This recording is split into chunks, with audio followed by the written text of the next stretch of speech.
अस्सलाम वालेकुम। कहता कि कौन कहता है कि तेरी याद से बेखबर हूँ। कहता कौन कहता है कि तेरी याद से बेखबर हूँ। ये मैं ही जानता हूँ कि मेरी रात कैसे गुजरती है। गल करन दा मकसद ये है कि जड़ियाँ यादां ने ना, ये बड़ियां डूंघियां यादां होंदियां ने। जदों परदेस दे विच अपने किसी भैन भरा की याद आ जाती है, या अपनी फैमिली के किसी बच्चे की याद आ जाती है, बीवी की याद आ जाती है, दोस्तों अजीज़ों की याद आ जाती है, तो रात का टाइम होंदा तो बड़ा मुश्किल गुजरता है।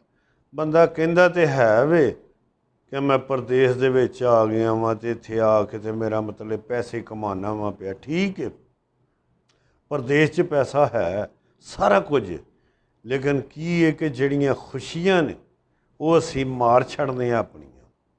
कि यार असी घर होंदे किसी बच्ची दे नाल कोई गप मार दे, उन्होंने कहते लै पुत्तर यह चीज़ खा लै, किसी बच्चे दे नाल गप मार दे, उन्होंने चुक के खिडांदे, उन्होंने बाहर लैके जाते, कोई खिडौने लैके देंदे, माँ बाप दे कोल जाते, उन्हां दियां गल्लां सुनते, उन्हां नाल गप्पां मारते, उन्होंने कहते मैं यह खाना है, मैं यह खाना है। क्यों कि माँ बाप दे नाल दी दुनिया दे उत्ते कोई चीज़ नहीं।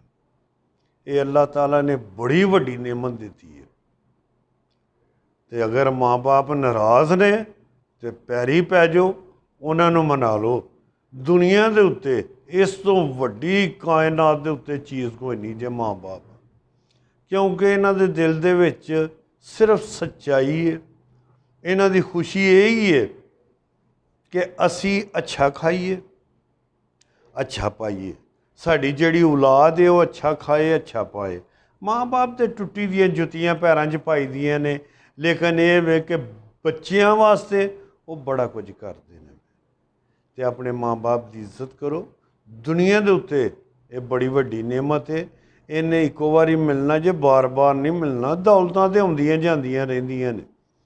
धियां पुत्तर ते अल्लाह ताला ने भी बड़ी रहमत की दी है बंदियां ते, कि ये भी एक जीवन साथी ने तुहाडे। आखिरी आरामगाह जदों तुहाडी आखिरी परेशानी है, जदों भी कोई टेंशन है, बीमार हो जाओगे, तो फिर धियां पुत्तर ही सामभदे ने। समझदे हो? तो अपना बहुत सारा ख्याल रखियो। अपनी फैमिली दे नाल मुहब्बत ते प्यार ना रवो, क्योंकि मुहब्बत प्यार दुनिया के उत्ते बड़ी वड्डी चीज़ है। अपना बहुत सारा